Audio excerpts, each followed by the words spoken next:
Yes, exactly. What state? Ogun State. Where in Ogun? Abeokuta.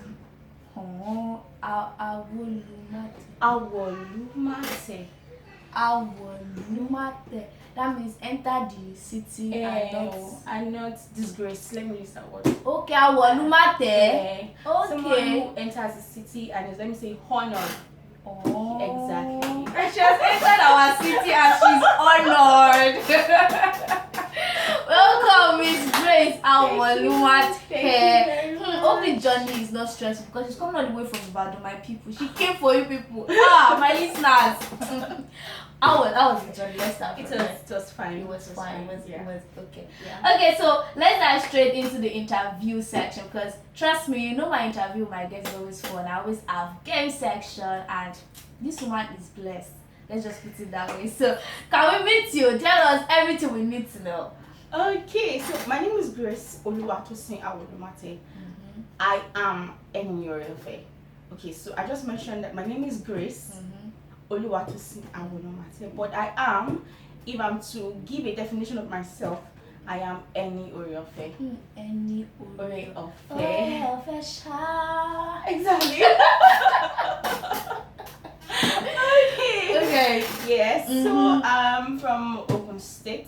And I'm a graduate of mass communication from the Rufus Giwa Polytechnic in Ondo State. Rufus Giwa Polytechnic. Okay, Rufus Giwa Polytechnic. Yes. Okay. In Ondo State. Yes. So what else? Okay, so by God's grace, I am the founder of Hebzi Rock Ability Sound Foundation. I am a disability rights advocate. And also, majorly, especially, I am a gospel music minister. Okay, wait. Let's be breaking this thing down small. Because everything she have mentioned down like this is genge. You are you are an advocate for people with disabilities. Yeah. But the major cocoa of everything is that I'm a gospel artist. Yes, I am. Oh, right. You all know that I love musicians, right? I love my artists, and whenever they come to the studio, they always sing for us. But I have that segment down, so I will just leave it. I'll just leave it. So can you share your story with us? Like, how was the journey? Like, let me put it this way: were you born this way? Okay, so I was not born a person with disability. Okay. No, I wasn't. So okay, my parents. Missionaries. My dad is late now.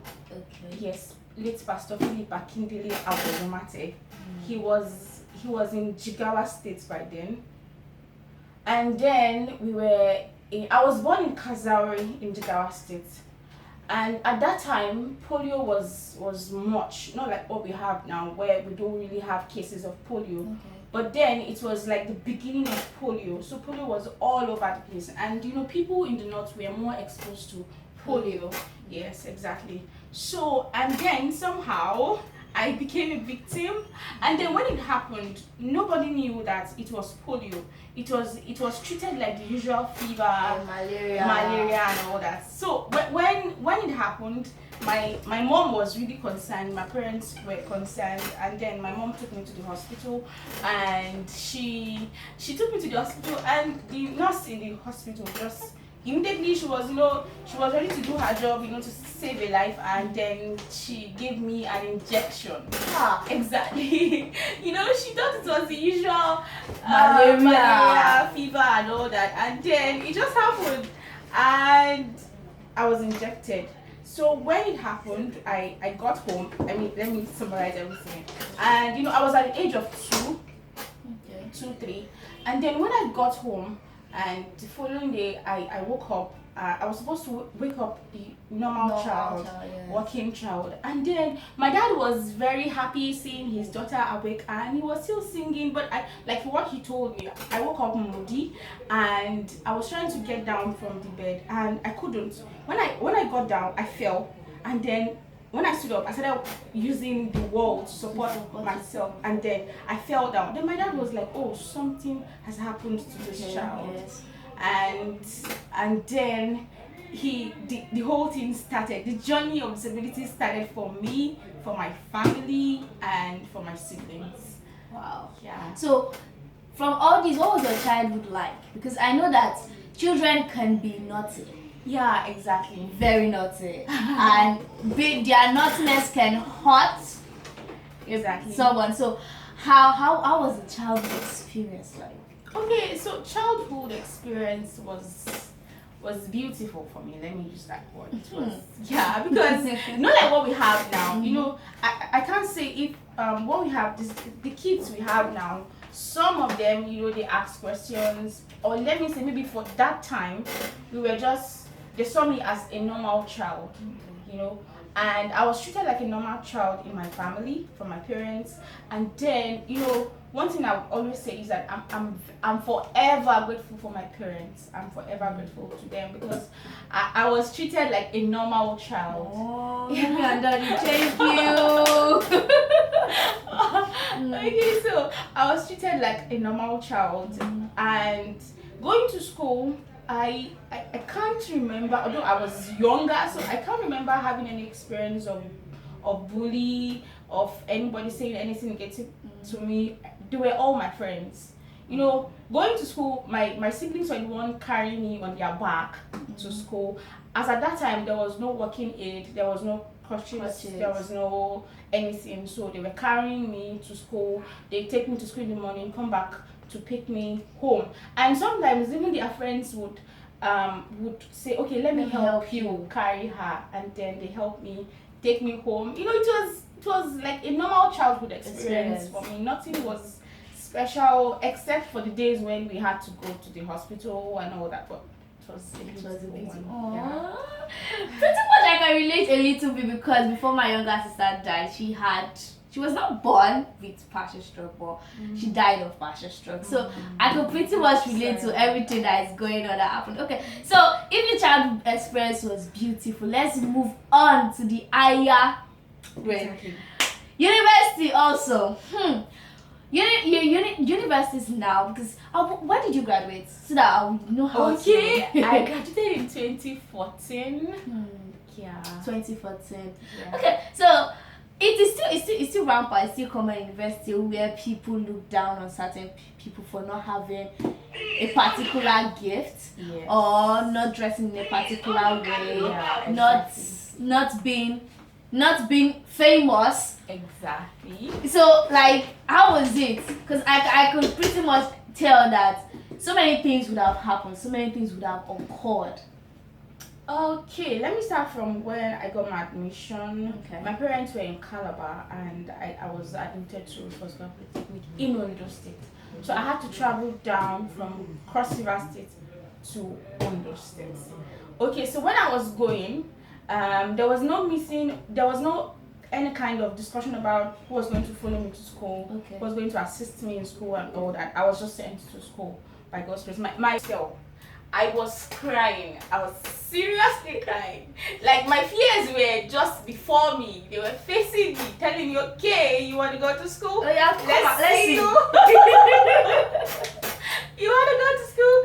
Okay, let's see how you're going to manage with going to classes, doing this and doing that. You don't have anybody around you. I said, oh God, I was seriously crying. And then a family friend walked in and said, Chris, you're crying. What happened? I said, so I'm going to school. I'm going to school. As a person with disability, how am I going to manage myself? And he was like, Grace, God brought you this far. He's going to see you through. Oh God. I needed that word badly. Like, say, okay, God is going to see me through. Okay, fine. The next day I got to school, and you know, I was introduced to my school fellowship. I attend Christ Apostolic Church, and my dad was a pastor. Yes. So I was asked to meet the fellowship, and then I was attached with the executives in the fellowship. Okay. So they volunteered to take me into their hostel, make me stay with them so that they could help me. Okay. So, and then I started staying with them, and they were helping me with fetching water. I was doing my laundry myself. Okay. Fetching water, cooking and all that, but all other things I was doing them myself. So, and then the actual thing happened when I had to start going for lectures. Classes. Okay, so my school, I don't know if anybody, for people from First Class Polytechnic, they know very well that mass communication department. And then the first time I got to the class, I met people. I was just sitting down somewhere, and then some people are already making friends. Already I came with this mindset of, okay, Chris, you're not going to make friends. Nobody's going to like you. Nobody's going to like you. Nobody's going to say anything to you. Okay, and then somehow someone saw me. There was this lady there back in my class then, and her name is Morayo Joy. And then Morayo walked up to me and said, hello. And I was like, okay, let me just start this way. Hello. Okay, so I said the hello, and then she asked me my name. I said, my name is Grace. And then she asked of my hostel where I was staying. And then we became friends. Morayo became my angel in school. Yeah, she became my mother. If she's listening now, I'm just going to say, no, girl, I was your mother. Okay, so she became my mom, she became my friend, she became my teacher. Yeah, she was. I was grateful to God, and I'm ever going to have friends. Nobody was going to accept me as a person with disability, but she helped me to change that mindset. And she was the first person that would see. Okay, when her friends are coming and I'm with her, she'd be like, hello, meet my friend Grace. Her name is Grace. I will be like, Auntie. How is it going? No, explain. I'm like, Auntie, she won't already. I don't know these people, so why are you okay? And then before people started becoming my friends, they were Grace. When they see me, Grace. Okay. I think we are getting somewhere. Yeah, exactly.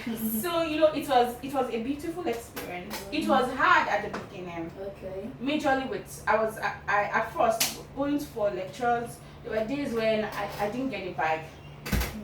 There were days when I got a bike late, so I got to class late and I missed some lectures and all that. Not because I didn't want to go to class, but because I had transportation issues. And there were days when I was just down. There were days where I felt, okay, I cannot continue this journey.